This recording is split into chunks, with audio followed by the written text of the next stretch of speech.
দেখেন, তাহলে আপনাদের অধিকার কিভাবে আপনারা আদায় করবেন? আপনারা কি করেন? সন্দেশ খেয়ে পাগল সাজেন। ভোটের আগে বিভিন্ন নেতা কর্মীদের সিগারেট কন, 500 টাকা কন, 200 টাকা দেয়, আপনারা তার পক্ষে নিয়ে ভোট দেন। কিন্তু ভোট একটা কি আমানত, এই ভোটটা দিয়ে সমর্থন করে কি অর্জন করতেছে এটা কোনো সময় চিন্তা করেন?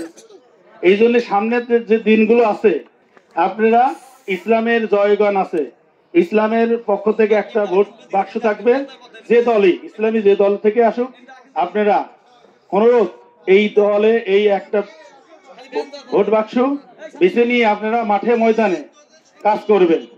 দেখেন, ক্রান্তের সময় বাংলাদেশের একমাত্র ইসলামী আন্দোলন বাংলাদেশ দূর সময় সব সময় ভূমিকা রাখেছে। যেমন এই যে মহামারী করোনা, ভাই ভাইকে দেখে না, বাপ ছেলেকে দেখে না, ছেলে বাপকে দেখে না, মা ছেলেকে দেখে না, এই সত্য কথাগুলো সবারই অজানা নাই।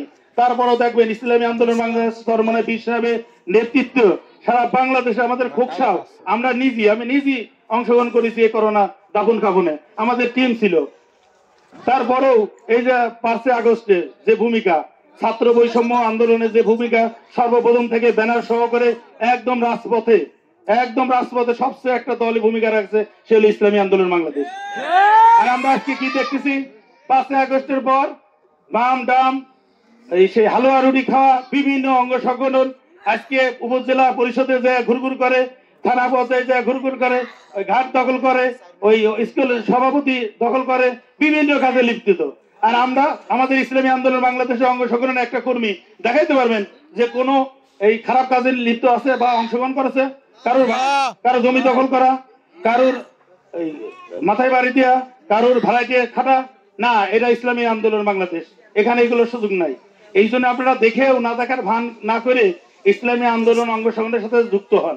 কারণ ইসলামী আন্দোলন বাংলাদেশ 37 বছরে যেরকম অগ্রযাত্রায় ভূমিকা রাখতেছে, ইনশাল্লাহ ইসলামী আন্দোলন বাংলাদেশ আগামী দিনে ক্ষমতায় আসলে তার যে ক্ষমতা, রাষ্ট্রীয়ভাবে সে যে কাজগুলো করতে পারে না, ইসলামী আন্দোলন বাংলাদেশ ক্ষমতা আসলে সে কাজগুলো করতে পারবে। কারণ দল ক্ষমতায় না আসলে, পার্লামেন্টে না গেলে সে কাজগুলো করতে পারবে না। যতই তারা সক্রিয় থাকুক, জান মাল দিয়ে চেষ্টা করুক, কিন্তু রাজনৈতিক ক্ষেত্রে পার্লামেন্টে নেতা হলে, যে চেয়ারম্যান মেম্বার হলে যে কাজগুলো, সেগুলো কিন্তু সাধারণ মানুষ পায় না। তা আপনারা একবার ভূমিকা রাখেন ইসলামী আন্দোলন বাংলাদেশ হাত পাখা মার্কায়, চেষ্টা করে দেখেন না কেন? অন্যান্য দল তো আইছে, আমরা চেষ্টা করে দেখি।